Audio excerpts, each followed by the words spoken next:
మహాభారతం ఉద్యోగ పర్వము 56వ అధ్యాయము.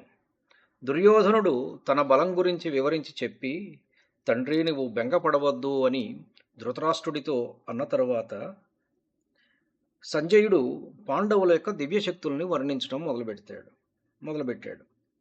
అయితే దుర్యోధనుడు సంజయుని ఉద్దేశించి ఈ విధంగా అడిగిన తర్వాతనే సంజయుడు చెప్పడం మొదలుపెట్టాడు. ఆ యుద్ధాన్ని కాంక్షించేటువంటి యుధిష్ఠిరుడు 7 అక్షౌహిణులు సంపాదించాడు కదా, ఆ రాజులతో ఏం చేద్దాం అనుకుంటున్నాడు అని అన్నాడు. అందుకు సంజయుడు జవాబుగా, రాజా, యుద్ధకాంక్షి యుధిష్ఠిరుడు చాలా సంతోషిస్తున్నాడు. భీమార్జునులు అంతే. నకుల సహదేవులు కూడా ఏమీ భయపడడం లేదు. తన మంత్రశక్తిని ఒకసారి పరీక్షించుకోవాలని అర్జునుడు దిక్కులన్నీ వెలిగిపోయేటట్లుగా తన దివ్య రథాన్ని సిద్ధం చేసుకున్నాడు. అలా సన్నద్ధమైన అర్జునుడు మెరుపుతో కూడిన మేఘంలా కనపడ్డాడు. సమగ్రంగా ధ్యానం చేసి సంతోషిస్తూ అతడు ఈ విధంగా అన్నాడు. సంజయ, ఇదిగో చూడు శకునం, మేము జయిస్తాం అని అన్నాడు. ఆ అర్జునుడు అన్నట్లే అవుతుందని నాకు తెలుసు. ఈ మాట సంజయుడు అన్న వెంటనే దుర్యోధనుడు, జూదంలోనే ఓడిపోయిన పాండవులను నీవు తెగ పొగుడుతున్నావు. సరే, అర్జునుడి రథానికున్న గుర్రాలు ధ్వజాలు ఎలా ఉన్నాయో చెప్పు. అందుకు సంజయుడు ఇలా చెప్పాడు. ఇంద్రుడితో సమానంగా విశ్వకర్మ, త్వష్ట ప్రజాపతి బహుచిత్రంగా సదా ఎన్నో రూపాలు ఆ రథం మీద సృష్టిస్తూ ఉంటారు. వారు దేవమాయతో అర్జునుని ధ్వజం మీద అమూల్యమైన దివ్య రూపాలు పెద్దవిగాను చిన్నవిగాను సృష్టిస్తూ ఉంటారు.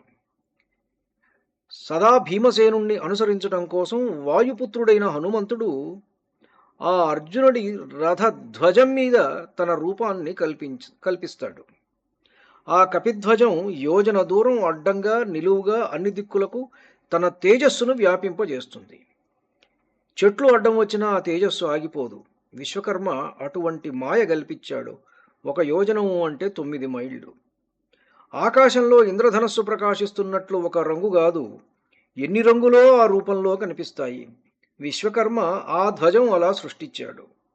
అగ్నిపొగలతో తేజోరూపములైన చిత్రవర్ణాలు ధరిస్తూ ఆకాశానికి ఎగసినట్లు విశ్వకర్మ ఆ ధ్వజాన్ని సృష్టించాడు. ఆ రథం మీద అది బరువు అనిపించదు. ద్వారాదుల దగ్గర అది ఆగిపోదు.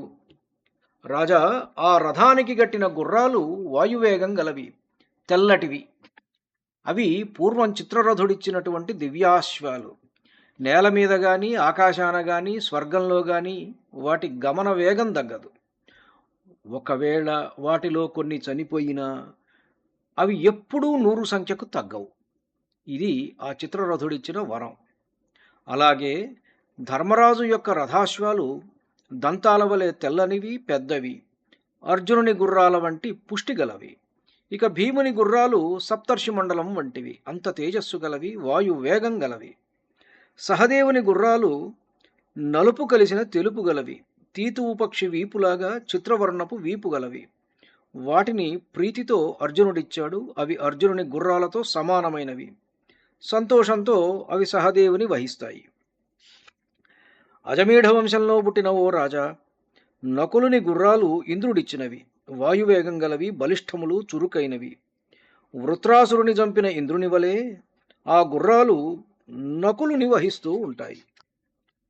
వయస్సులోనూ పరాక్రమంలోనూ వీటితో సమాన వేగం కలిగి చిత్రవర్ణాలు గల ఉత్తమాశ్వాలను చిత్రరథుడిచ్చాడు. అవి అభిమన్యుడు, ఉపపాండవులు మొదలగు కుమారులను వహిస్తూ ఉంటాయి అని ఈ విధంగా సంజయుడు చెప్పిన తర్వాత ధృతరాష్ట్రుడు మళ్ళా అడిగాడు.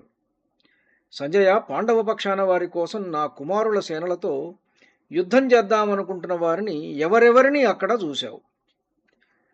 సరే, ధృతరాష్ట్రుడు ఈ ప్రశ్న వేసిన వెంటనే సంజయుడు మరలా సమాధానమిచ్చాడు. వృష్ణి అంధక వంశాలకు ముఖ్యుడైన కృష్ణుణ్ణి చూశాను.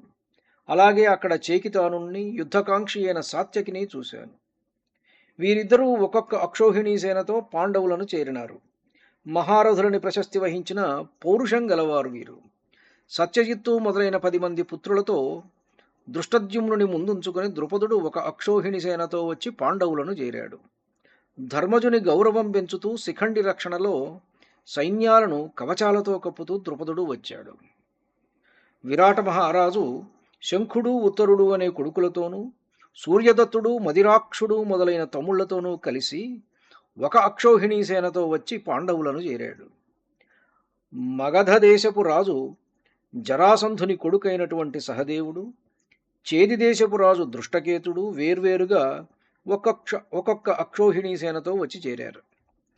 కేకేయ రాజులు 10 మందిలో 5 సోదరులు ఎర్రని జెండాలతో ఒక అక్షౌహిణి సేనతో వచ్చి పాండవులను చేరారు. పాండవుల కోసం దుర్యోధనుని సేనతో యుద్ధం చేయడానికి వచ్చిన వారిని నేను ఇంతమందినే చూశాను. మానవులకు, దేవతలకు, గంధర్వులకు, రాక్షసులకు సంబంధించిన వ్యూహాలు తెలిసిన మహారథుడు దృష్టద్యుమ్నుడు సేనకు అగ్రభాగాన నిలిచాడు. ఇహ ఎవరెవరితో యుద్ధం చేయాలి, ఎవరెవరి పాలు, ఎవరిని చంపివేయాలి అనేటువంటిది వారు వారి సేనలలో ముందే నిర్ణయించుకున్నారు. ఆ నిర్ణయాల ప్రకారం వారు వేసుకున్నటువంటి వంతుల ప్రకారం శంతనుసుతుడైనటువంటి భీష్ముడిని శిఖండి పాలుగా నిర్ణయించారు. శిఖండికి సహాయంగా విరాటుడు మత్స్యదేశపు యోధులతో వెంట నడుస్తాడు. ధర్మరాజు పాలు శల్యుడు. కానీ వీరిద్దరూ సమానులు కాదని కొందరు అంటున్నారు. కొడుకులు తమ్ములతో పాటు దుర్యోధనుడు, తూర్పు దక్షిణ దిక్కుల రాజులు భీముడి పాలు. కర్ణుడు, అశ్వత్థామ, వికర్ణుడు, సింధురాజు జయద్రథుడు అర్జునుడి పాలు. ఇంకా వీరులమని అనుకునేవారు ఎంతమంది ఉన్నా వారంతా అర్జునుడి పాలుగా నిర్ణయించారు. రాజకుమారులు విలుకాండ్రు అయిన కేకయ్య సోదరుల 5 మన వైపు ఉన్నటువంటి కేకయ్య సోదరుల 5 యుద్ధం చేస్తారు. ఆ కేకయ్య సోదరుల పాలు మాలవీయులు, శాల్వకులు, త్రిగర్తముఖ్యులు, సంసప్తకులును. దుర్యోధనుని కొడుకులు, దుశ్శాసనుని కొడుకులు, బృహద్బలుడనే రాజు అభిమన్యుడి పాలు. మహాధనుర్ధారులైన ఉపపాండవులు బంగారు ధ్వజాలతో దృష్టద్యుమ్నుని ముందు నిలుపుకుని ద్రోణుణ్ణి ఎదిరిస్తారు. చేకితానుడు సోమదత్తునితో ఒంటరిగా పోరాడానికి సిద్ధపడుతున్నాడు. భోజవంశస్థుడైన కృతవర్మతో సాత్యకి యుద్ధం చేయగోరుతున్నాడు. మాద్రి కొడుకు సహదేవుడు యుద్ధంలో పెద్దగా ధ్వని చేస్తూ సుబలుడి కొడుకు శకునుని తన వంతుకు వేసుకున్నాడు. జూదరి అయిన ఉలూకుని, సారస్వత గణాలను మాద్రి కొడుకు నకులుడు తన భాగంలో వేసుకున్నాడు. ఇంకా యుద్ధానికి వస్తున్న రాజులందరినీ పేర్కొని పాండవులు తమ వంతు చేసుకున్నారు. ఇలా సేనలన్నింటినీ వారు పంచుకున్నారు. ఇహ నీవు నీ కుమారులు త్వరగా తగిన పని చేయండి అని చెప్పాడు సంజయుడు. ఆ మాటలకు ధృతరాష్ట్రుడు ఇట్లా అంటున్నాడు: నా పుత్రులంతా ఇహ లేనట్టే, తెలివి తక్కువ వాళ్ళు, కపటద్యూతమాడారు. దానితో బలవంతుడైన భీముడితో రణరంగంలో యుద్ధం దాపురించింది. యముడు రాజులందరి మీద నీటిని ప్రోక్షించాడు. మంటలో పడే మిడతల వలె వారంతా గాంధీవాగ్నిలో ప్రవేశిస్తారు. శత్రుత్వం పెంచుకున్న పాండవులు మా సైన్యాన్ని పారద్రోలినట్లే అనిపిస్తోంది. పాండవులు భగ్నం చేసిన మా సేనను వెనక నుండి రక్షించే నాథుడెవరు? వారంతా అతిరథులు, శూరులు, యశస్వులు, ప్రతాపం గలవారు, తేజస్సులో సూర్యునితో అగ్నితో సమానులు, యుద్ధంలో జయించేవారు. ఉత్తమోజుడు, జయింపరాని యుధామన్యుడు, శిఖండి, క్షత్రదేవుడు, విరాటుని కొడుకు ఉత్తరుడు, కాశీ, చేది, మత్స్య, సృంజయరాజులు, విరాటుని కొడుకు భబ్రువు, పాంచాల దేశీయులు ప్రభద్రకులు, వీరు పాండవపక్ష యోధులు. వారి ఇష్టం లేకుండా రణధీరులైన ఈ రాజుల భూమిని ఇంద్రుడు కూడా హరింపలేడు. సంజయ, వీరు కొండలను కూడా పిండి చేస్తారు. నేనెంత ఏడుస్తూ ఉన్నా నా మాట వినకుండా సర్వసద్గుణ సంపన్నులు, అమానుష పరాక్రములు అయిన పాండవులతో యుద్ధం చేయాలనుకుంటున్నాడు నా దుష్టపుత్రుడు. ఈ మాట వినగానే దుర్యోధనుడు ఇలా అన్నాడు: మేమిద్దరము ఒకే జాతి వాళ్ళం, ఇద్దరము భూమి మీద వాళ్లమే. అటువంటప్పుడు పాండవులకు ఒక్కరికే జయం కలుగుతుందని ఎందుకు అనుకుంటున్నావు? తేజస్వులైన విలకాండ్రు అయిన భీష్ముని, ద్రోణుని, కృపుని, కర్ణుని, సైంధవుని, సోమదత్తుని, అశ్వత్థామను దేవతలంతా కలిసి వచ్చిన ఇంద్రుడు కూడా జయించలేడు. తండ్రి, ఇహ పాండవులు గెలవగలరా? నా కోసం వచ్చిన ఈ రాజులంతా ఆర్యులు, శస్త్రధారులు, శూరులు, పాండవులను త్రిప్పికొట్టగల సమర్థులు. ఆ పాండవులు నా వాళ్లను నిలిచి చూడలేరు కూడా. యుద్ధంలో కొడుకులతో సహా పాండవులను నేను ఒక్కడినే ఆక్రమించగలను. నాకు ప్రియం కోరి వచ్చిన రాజులంతా పాండవులను ఉచ్చులో లేడి పిల్లల్ని బిగించినట్టుగా బిగిస్తారు. గొప్పవైన నా రథ సమూహాల చేతను బాణపరంపరల చేతను పాండవులతో పాటు పాంచాలురు కూడా పారిపోతారు అని ఈ విధంగా దుర్యోధనుడు అన్న తర్వాత ధృతరాష్ట్రుడు మళ్ళా ఇట్లా అంటున్నాడు. సంజయ, నా కుమారుడు పిచ్చివాడిలాగా వాగుతున్నాడు. యుద్ధంలో స్థిరంగా నిలవగల ధర్మరాజును వీడు జయింపలేడు. పుత్రసహితులైన పాండవులు మంచి పేరు గలవారు, ధర్మం తెలిసిన మహాత్ములు. వారి బలం ఏ పాటిదో ఈ భీష్ముడికి తెలుసు కదా. అందుకే ఇతడు ఆ మహాత్ములతో విరోధానికి ఇష్టపడడు. అవునుగాని సంజయ, ఇంకా పాండవులు ఏం చేస్తున్నారో చెప్పు. వేగము తేజస్సు కలిగి మహాధనుర్ధారులైన పాండవులను హవిస్సుతో అగ్నులను ప్రజ్వలింపజేసినట్లుగా ఎవరు ప్రజ్వలింపజేస్తున్నారు అని ధృతరాష్ట్రుడు వేసిన ప్రశ్నకు సంజయుడు ఈ విధంగా సమాధానం చెప్తున్నాడు. రాజా, దృష్టద్యుమ్నుడు భరతసత్తములారా యుద్ధం చేయండి, యుద్ధానికి భయపడకండి అంటూ వారిని సదా రెచ్చగొడుతూ ఉంటాడు. దుర్యోధనుడు సమకూర్చుకున్న రాజులంతా ఆయుధ సహితమైన యుద్ధంలో ఒకచోట కలుస్తారు. క్రోధంతో వచ్చిన స్నేహితులతో సహా వారినందరినీ తిమి నీటిలో నుండి చేపలను లాగివేసినట్లు నేనొకడనే విసిరిపారవేస్తాను.